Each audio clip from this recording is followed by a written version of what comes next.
96.3 FM, The Source.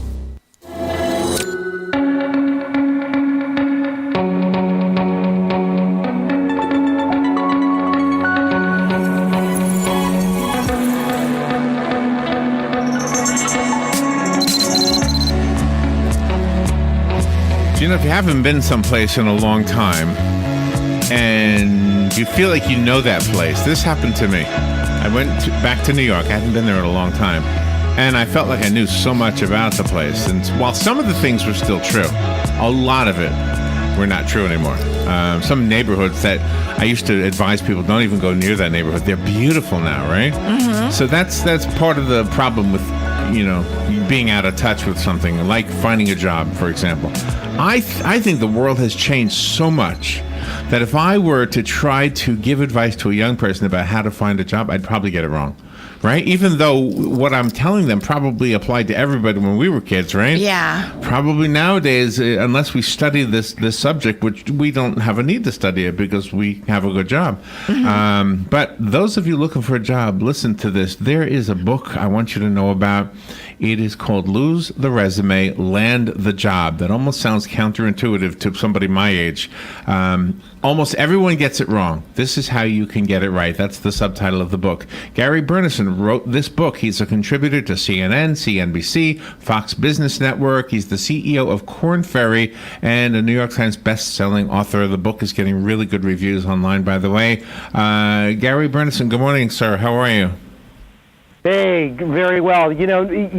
Like you're talking about New York, it's right in the job sense. It is changing, and it used to be. I'm a baby boomer.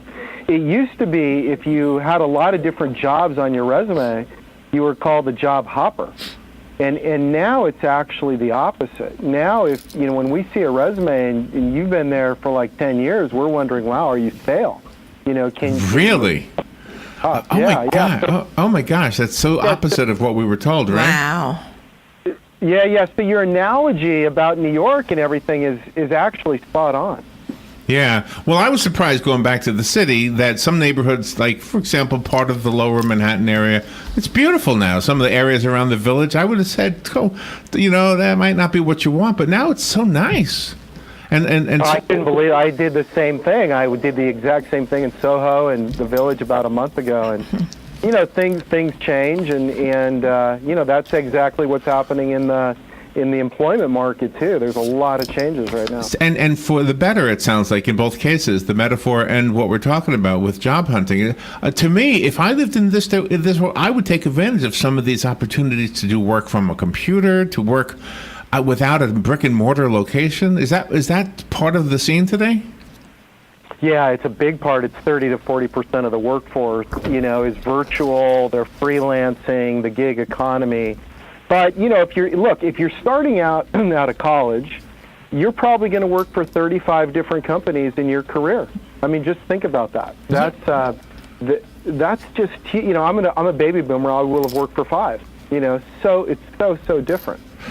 Okay, so, but still, what do you prepare? Do you not prepare a resume at all, or do you have something different? No, you've got to have a resume, but here's the deal. You end up, people think it's 90% of the effort, when in fact it's only 10%. Okay. So if you hate your boss, your commute can't be long enough, you just hate the company, what's the first thing you do? Well, you get out a piece of paper, you get in front of your computer, 3 hours go by, you're like, is it an adjective, a verb, am I Hemingway? You get so frustrated that you give up. I mean, people think it's all in the resume, and it's absolutely not. So you have to have it. But what I would suggest is first start with kind of a self-assessment, like, what makes you happy? What are your strengths? What are your weaknesses? Because if you're happy, you're going to be motivated, and if you're motivated, you're going to outperform. So take that and target the cities, the sectors, the industries, and then the companies that are interesting to you. And so don't feel helpless. Don't blindly send out resumes. but actually take control. Do something about it. Do you know, there are two things I've heard people talking about in the modern job hunting experience. One is you interview them. I thought, what? You interview them. You make sure that, and the other one was the culture of the company. Make sure you match up with the culture. I don't remember that when I was younger. Yeah. Those two things. Yeah. No, critically important. The interview is like this cross between a root canal and Disneyland. Right, because you don't know what the deal is, who you're going to, is it a jerk? Are they going to, is it an inquisition? So, what I try to tell people, it's in the book, is focus on your act, ACT. So be authentic, make a connection, and give the interviewer a taste of who you are, not what you've done. Because remember, people make judgments on other human beings within the first 7 seconds. Yes. So yes. you have to have that mindset of, well, no, it's not an inquisition, it's not a root canal. I'm going to have a conversation, and just like you were a guest at somebody's house, you want to find those connectivity points. Then your other point, it's all about culture, So we've got 8,000 people in our company, 70 countries, a couple $2 billion, and I'll tell you, people fail or succeed not because they weren't smart, but it's all on culture. That's hugely important. So are the college graduates of today already prepared for this? Because I would imagine if my son does a great job already. But I mean, if the one thing I remember my son saying to me, he's 32, and when he started his job, maybe it was 6 years ago, more than that. But I remember he said to me, and he was really good in school, and he said the job I want expects me to know a computer program that I don't know, so I don't know that I want to apply for it. And I said to him, you can learn any program. And fortunately, I said the right thing because he went and applied for it, and of course, he's doing pretty well. But I mean, that seems like, that's something else we would have never thought about when we were younger. I mean, look, we want people to know tomorrow, what they didn't know today. I mean, you've got to learn and grow. Yeah. What we found at Korn Ferry is the number one predictor of success is learning agility, this knowing what to do when you don't know what to do, or plain old-fashioned curiosity.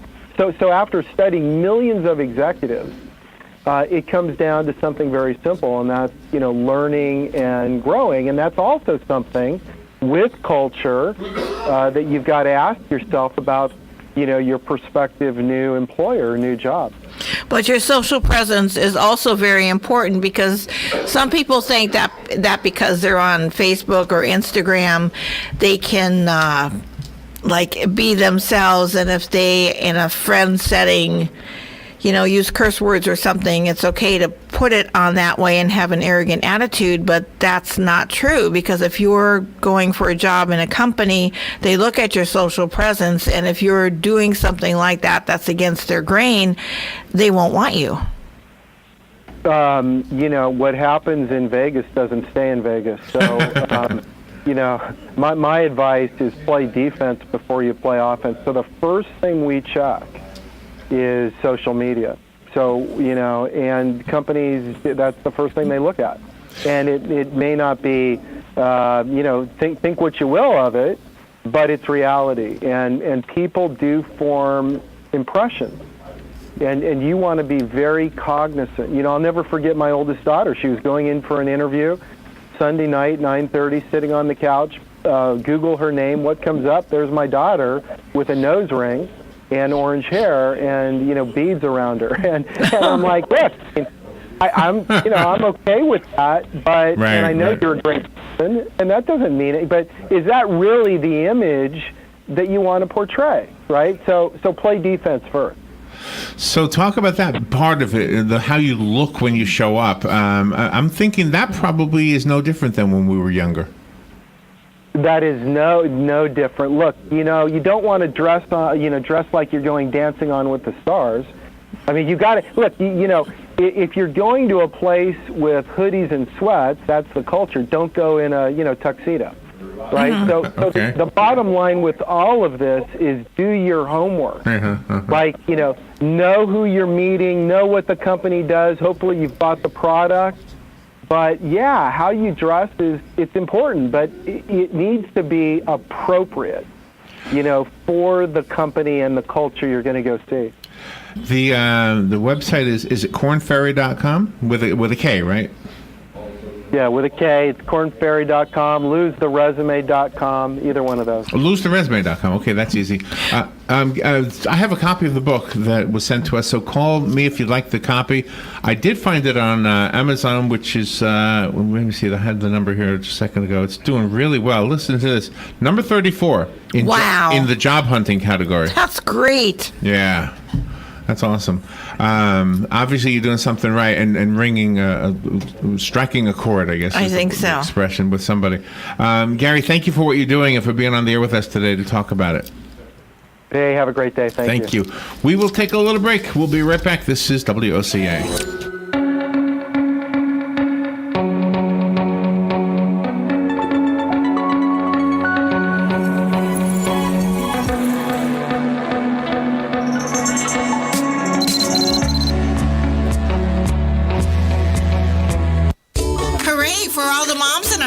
Right from the start, she was the one who nurtured you and supported you in every pursuit. This year, you are going to cater to her. Call Honey Baked Ham at 352-861-0011 and order all her favorites. If it's just the two of you or the whole family, this is her day. And Honey